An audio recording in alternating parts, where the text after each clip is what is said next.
Iya, shalom. Saya percaya kita semua dalam keadaan yang baik dan luar biasa. Hari ini kita akan sama-sama mendengarkan firman Tuhan, tapi sebelumnya mari kita satukan hati, kita berdoa. Bapa, terima kasih buat kesempatan kami masih boleh beribadah secara online. Kami percaya hadirat Tuhan, kasih Tuhan, penyertaan Tuhan senantiasa ada atas kami. Bahkan semua jemaat-Mu Tuhan yang Kau kasihi.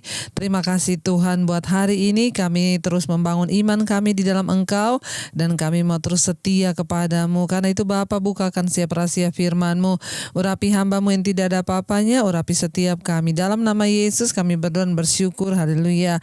Amin. Amin. Iya, shalom saudara yang terkasih, terutama jemaat GBI Bengkulu yang saya kasihi.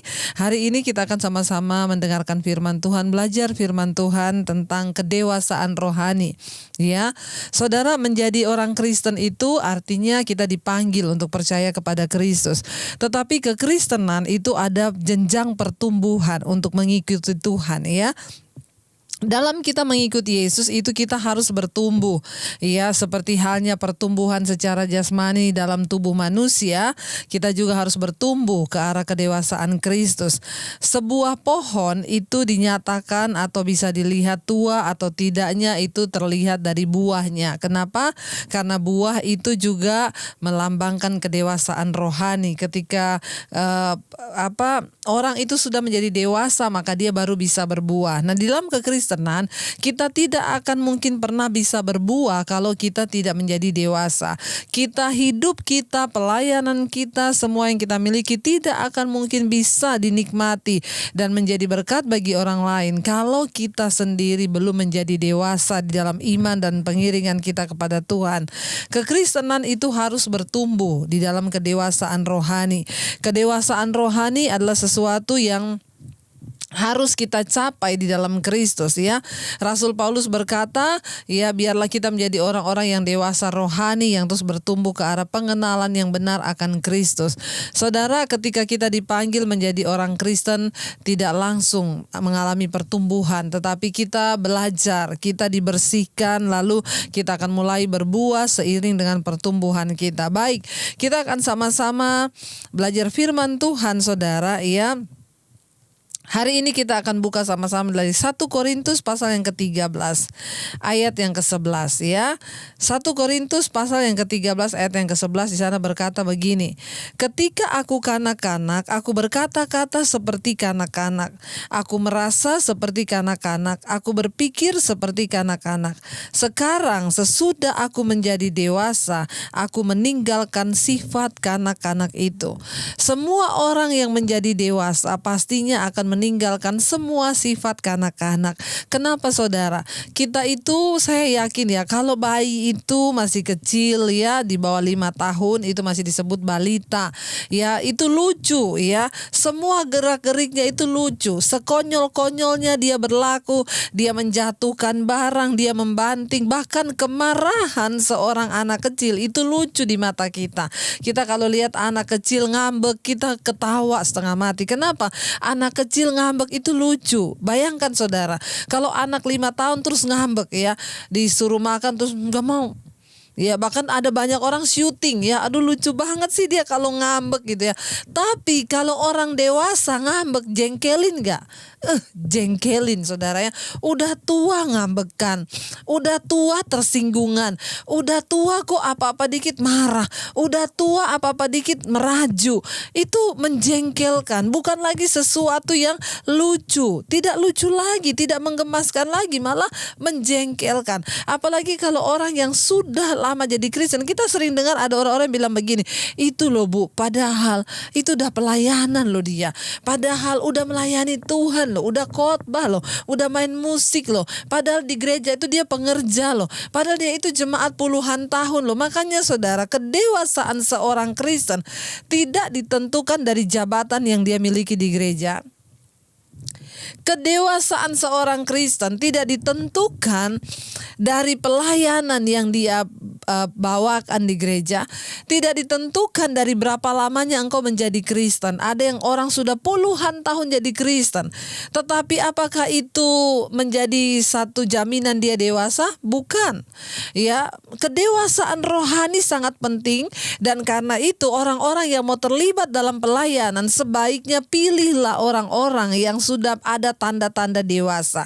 Lalu kita akan melihat di sini apa sih tanda kedewasaan rohani itu? Ya, saya memulai dari tanda dulu supaya kita ini bisa mengukur apakah kita sudah menjadi Kristen dewasa atau kita ini masih Kristen kanak-kanak, ya. Tadi dalam 1 Korintus 13 di sana dikatakan, ketika aku kanak-kanak, aku berkata-kata seperti kanak-kanak. Anak-anak itu kalau berkata nggak dipikir, nggak bisa dipertanggungjawabkan, ya. Kalau ada balita ngomong, saudara, ya, umur 5 tahun itu kita tidak usah dipegang kata-katanya. Namanya juga anak-anak. Anak-anak itu hari ini marah, hari itu juga dia lupa. Nanti ketemu dia sudah lupa kalau tadi dia marahan. Itu anak-anak. Dia berkata-kata, ya. Anak-anak itu perkataannya kita nggak bisa pegang. Ya, bahkan kadang kalau anak-anak itu kita lihat, ya, anak-anak itu kalau misalnya mengucapkan kata-kata yang mengejek orang tuanya, kita bahkan mungkin bisa tertawa, ya. Kok bisa sih, ya? Jadi kalau kita bisa menilai kedewasaan seseorang itu yang pertama dari cara dia berkata. Ayat ini berkata, ketika aku kanak-kanak, aku berkata-kata seperti kanak-kanak, ya. Orang itu dewasa atau tidak dari imannya itu bisa dinilai yang pertama dari perkataannya. Perkataannya bisa dipegang atau tidak. Perkataannya itu menunjukkan perkataan orang Kristen atau tidak. Atau sebaliknya, kata-kata yang keluar dari mulut bibirnya itu omong kosong. Kata-kata yang keluar dari mulut bibirnya itu kata-kata kotor atau sembrono. Itu kita bisa menilai orang dari ucapan yang keluar dari mulut bibir seseorang. Itu kita bisa melihat tingkat kedewasaan rohaninya, ya, dari kata-kata yang keluar dari mulutnya. Yang kedua di sini dikatakan, ketika aku masih kanak-kanak, ya, aku, ya, merasa seperti kanak-kanak. Perasaannya itu, ya, kita bisa menilai orang dewasa atau tidak. Yang pertama dari perkataan, yang kedua dari perasaannya. Ada orang yang dikit-dikit tersinggung, ada orang yang dikit-dikit ngambek. Ini kan berarti masih kanak-kanak. Orang kalau sudah dewasa itu perasaannya itu stabil, ya. Bahkan dia bisa mengendalikan semua perasaannya. Dia tahu menempatkan perasaannya. Ya, kalau dia lagi di depan orang, dia nggak akan baper, nggak bawa perasaan, ya, karena dia lagi marahan sama suaminya terus semua orang kena di gereja. Ya, orang yang sudah dewasa bisa mengendalikan emosinya, perasaannya itu dengan baik karena dia sudah dewasa. Orang dewasa itu lebih pintar, ya, dia tahu menempatkan diri. Walaupun saya lagi berantem mungkin di rumah, ketika saya berhubungan dengan orang, saya tidak akan menyatakan perasaan saya. Bahkan, ya, kita pun kalau sudah dewasa dalam iman, kita berantem tuh nggak usah lama-lama, langsung diselesaikan saat itu juga, sudah selesai saat itu juga. Ya, dia merasa seperti kanak-kanak. Orang yang dewasa itu tidak lagi merasa seperti kanak-kanak. Perasaan kita adalah perasaan Kristus. Kita punya kedewasaan di dalam perasaan kita sehingga tidak mudah diombang-ambingkan, apalagi menjadi batu sandungan. Hari ini kita banyak lihat orang ke gereja pelayanan dikit tersinggung, dengar firman tersinggung, dengar ini tersinggung, di gereja bawaannya ngambek terus, saudara, ya. Kita capek menghadapi orang Kristen yang kayak begini, ya.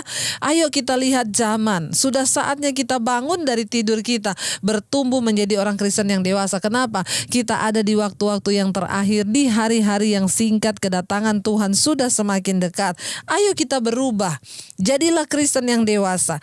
Yang berikutnya, saudara, kita menilai orang itu dewasa atau tidak. Yang pertama dari kata-kata, yang kedua dari perasaan, merasa. Ya, yang ketiga, aku berpikir seperti kanak-kanak. Ya, dari cara berpikir, ya. Anak-anak itu pikirannya itu belum stabil. Kenapa? Karena otaknya itu masih dalam masa belum terbentuk sempurna, ya. Masih berapa persen? Itu masih akan terjadi, saudara. Cara berpikirnya juga anak-anak itu, ya, kalau mainannya diambil, nangis dia, berontak, marah. Dia nggak kenal perasaan belas kasihan. Anak-anak itu nggak ada pikiran, oh kalau dia main pisau. Coba kalau saudara lihat anak kecil ya, balita itu di bawah 5 tahun main pisau, kita ambil, marah dia, nangis. Kenapa? Dia berpikir, nih mamaku ini kok nggak ngerti ya saya lagi main pisau. Padahal dia nggak tahu kenapa kita ambil itu pisau. Karena kita yang sudah dewasa tahu kalau kamu tuh main pisau, kamu bisa jatuh, pisaunya bisa ketusuk, kamu juga bisa mengakibatkan kehilangan nyawa. Nah, orang yang sudah dewasa di dalam Kristus, dia punya pikiran yang dewasa. Dia tahu ketika dia menghadapi masalah, Tuhan mengizinkan masalah itu, oh ini bagian dari proses Tuhan untuk mendewasakan iman saya. Jadi kita tidak mudah tersinggung, tidak mudah ngambek. Kenapa? Karena kita punya cara berpikir yang dewasa. Yang ketiga, kita bisa menilai orang itu dewasa atau tidak, yaitu dari cara berpikir. Jadi ingat, dari cara berkata, dari cara dia merasa perasaannya. Yang ketiga, dari cara dia berpikir ya.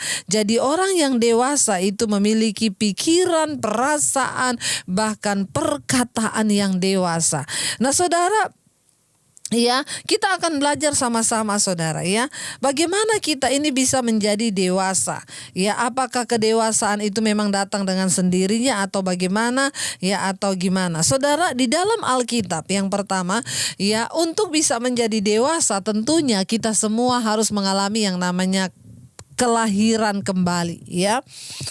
Seseorang yang sudah menerima Yesus sebagai Tuhan dan Juru Selamat, dia tidak mungkin akan bertumbuh menjadi dewasa kalau dia tidak berjumpa secara pribadi dengan Yesus dan dilahirkan kembali, ya.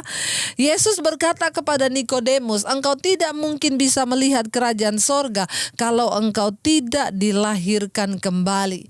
Ya, kita semua yang lahir ke dalam dunia ini sudah berdosa. Alkitab berkata engkau sudah jatuh di dalam dosa. Manusia semua sudah jatuh dalam dosa dan kehilangan kemuliaan Allah.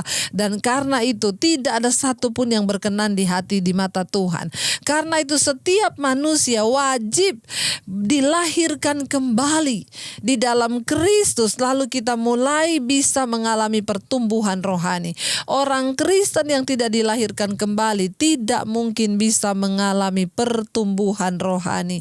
Dia tidak mungkin bisa mencapai kedewasaan iman.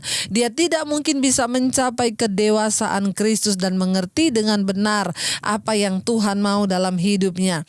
Ya, Alkitab mencatat bahwa setiap orang ya harus dilahirkan kembali saudara ya untuk dapat menerima kerajaan Allah. Karena itu setiap orang itu harus dan wajib.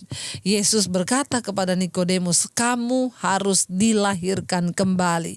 Ya saudara, lalu saudara, ketika seseorang itu dilahirkan kembali, barulah di situ dia memasuki fase sebagai seorang bayi, ya.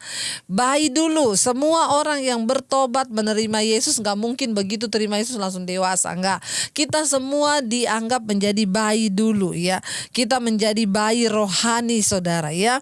Kita menjadi bayi dulu, dilahirkan kembali, lalu kita menjadi bayi, saudara. 1 Petrus pasal 2 ayat yang kedua, di sana dikatakan begini, dan jadilah sama seperti bayi yang baru lahir, yang selalu ingin akan air susu yang murni dan yang rohani, supaya olehnya kamu bertumbuh dan beroleh keselamatan, ya.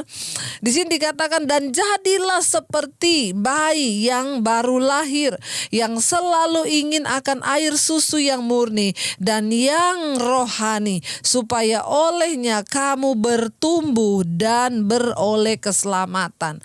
Kedewasaan rohani berbicara tentang pertumbuhan.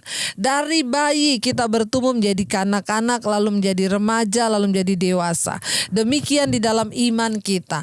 Ketika seseorang mulai mengenal Kristus, dia mengalami perjumpaan dengan Tuhan, dia mulai bertumbuh di dalam Kristus. Dan semua orang, mungkin ada yang berkata, tapi saya Kristen, Bu. Dari kecil sudah Kristen. Sekalipun dari kecil Kristen, kita harus dilahirkan kembali. Karena saudara, bukan jaminan orang itu menjadi Kristen lalu dia sudah lahir kembali. Bukan. Apa itu peristiwa kelahiran kembali? Orang berjumpa dengan Tuhan, lalu dia mengalami sebuah masa akil balik dalam hidupnya. Dia berjumpa Yesus dan dia mengalami sesuatu yang berubah. Ketika saya menerima Yesus tahun 95, saudara sudah mendengar kesaksian saya. Ya, nama saya Debbie Basir. Tadinya saya bukan orang Kristen. Ya, saya berjumpa Yesus tahun 95. Dan ketika saya berjumpa dengan Tuhan Yesus, hidup saya diubahkan. Saya dilahirkan kembali. Ketika saya dilahirkan kembali, semua kehidupan lama saya itu dibersihkan oleh Tuhan. Lalu saya benar-benar menjadi seperti bayi yang baru lahir. Itulah masa saya dilahirkan kembali dan akhirnya saya mulai bertumbuh mengenal Tuhan Yesus, ya.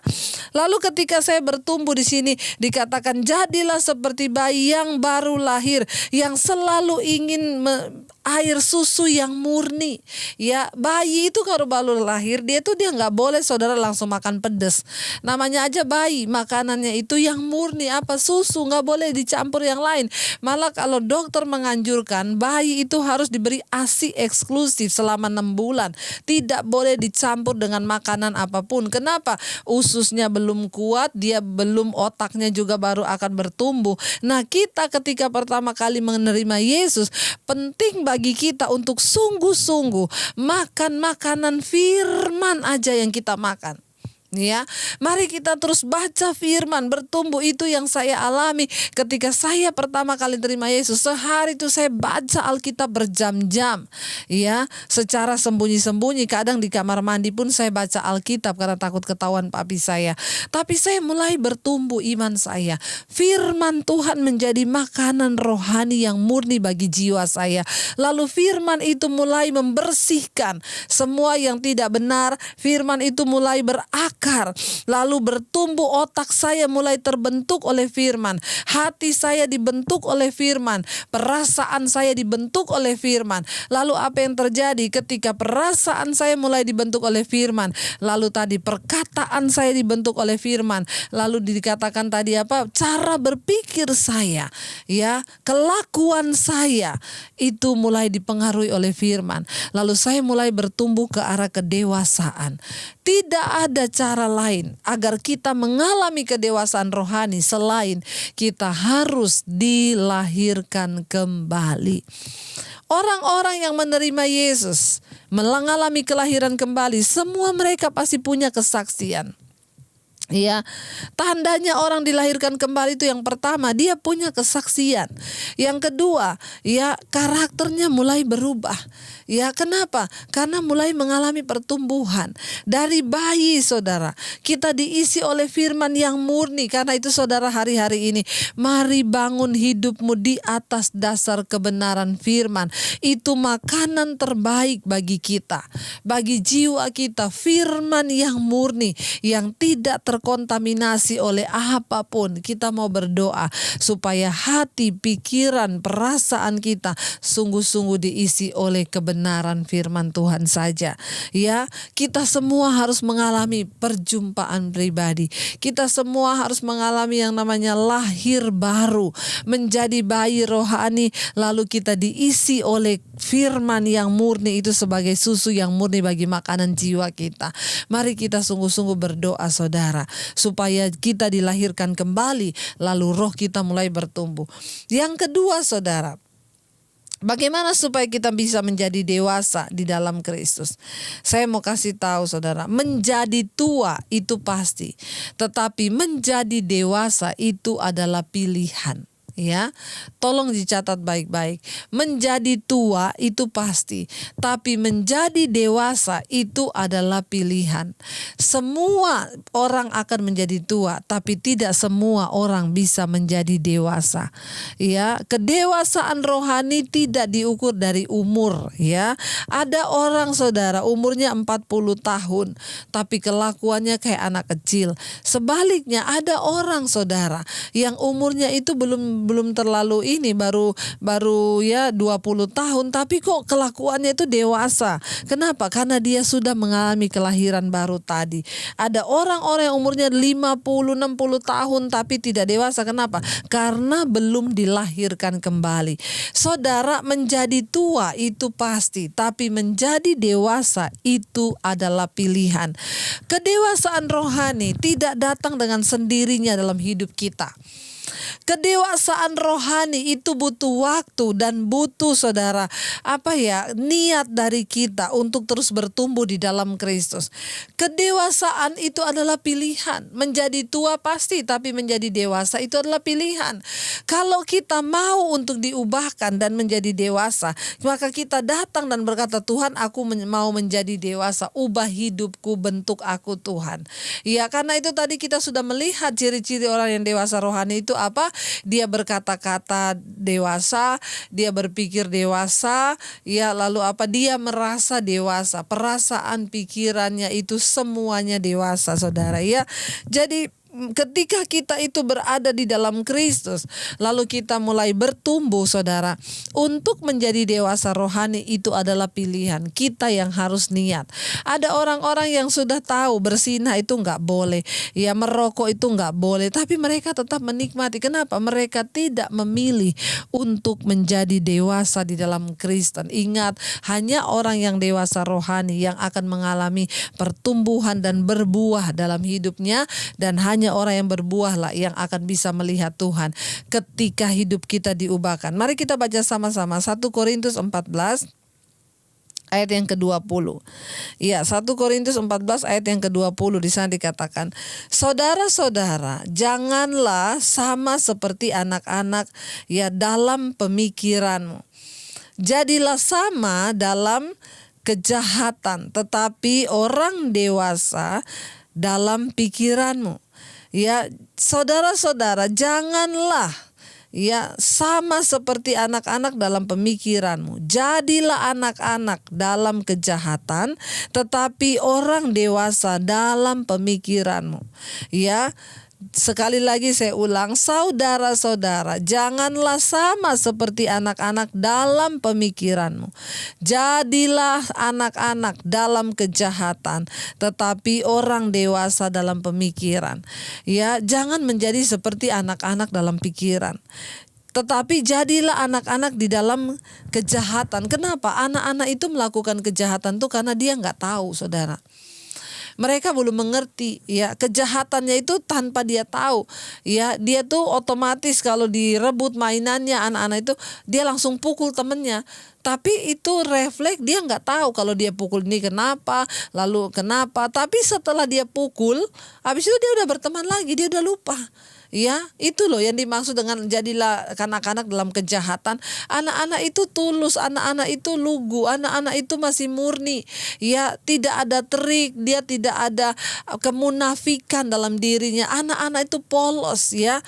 Anak-anak itu ya tidak ada trik-trik lah, tidak ada kemunafikan dalam dirinya. Makanya Alkitab ini berkata, jadilah seperti anak-anak dalam hal kejahatan. Dia marah-marah, habis itu dia lupa loh. Baru berapa detik ini marah, habis itu udah berteman lagi. Nggak ada dendam, nggak ada kepahitan. Itu anak-anak. Jadilah seperti anak-anak dalam kejahatanmu. Nggak yang mudah lupa, mudah berdamai. Tidak ada trik, tidak ada kemunafikan. Apa adanya, polos begitu anak-anak itu, ya.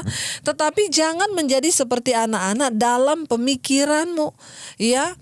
Kenapa? Karena orang itu makin dewasa, pikirannya harusnya bertumbuh. Rasul Paulus bilang, ya, kita ini harus memiliki pikiran Kristus, kedewasaan Kristus, yang kita pikirkan semua yang suci, yang adil, yang manis, yang dipuji, patut disebut kebajikan, itu yang kita pikirkan. Mari saudara, kita berdoa hari-hari ini, tidak ada pilihan lain. Melihat tantangan zaman yang begitu berat di depan kita, Tuhan mau, ayo ambil keputusan untuk berubah menjadi dewasa. Saya berdoa biar kita semua mau sungguh-sungguh berkata kepada Tuhan, kami mau diubahkan Tuhan, kami mau dibentuk Tuhan, kami mau untuk sungguh-sungguh Tuhan menjadi pelaku-pelaku firman-Mu, bukan hanya pendengar. Kami mau satu saat nama kami Tuhan tercatat di dalam kitab kehidupan, sehingga ketika Engkau datang kali yang kedua, Engkau dapati kami menjadi orang-orang yang dikenal oleh Tuhan karena kami hidup di dalam kedewasaan iman kami. Terima kasih Bapa, kami mau Tuhan sungguh-sungguh untuk terus hidup dalam perkenanan Tuhan. Dan hari ini Bapa, kami mau Tuhan untuk merenungkan firman-Mu. Tuhan, kami berdoa, biar Engkau Tuhan yang terus menuntun hidup kami. Bawa kami di dalam jalan-jalan kebenaran-Mu Tuhan. Bawa kami bertumbuh ke arah kedewasaan Kristus. Ubah hidup kami Tuhan, ubah hati kami menjadi seperti hati-Mu. Ubah hidupku Tuhan menjadi seperti Engkau. Ubah pikiran kami, ubah semua dalam hidup kami supaya kami menjadi dewasa, kami berpikir sama seperti Tuhan. Hati kami sama seperti hati Tuhan. Perasaan kami sama seperti perasaan Tuhan. Ini kerinduan kami Tuhan. Ubah hati kami Bapa. Ubah hati kami Tuhan. Mari katakan sama-sama pujian ini saudara. Terima kasih Tuhan, ini hidup kami. Ubah hatiku seperti hati-Mu,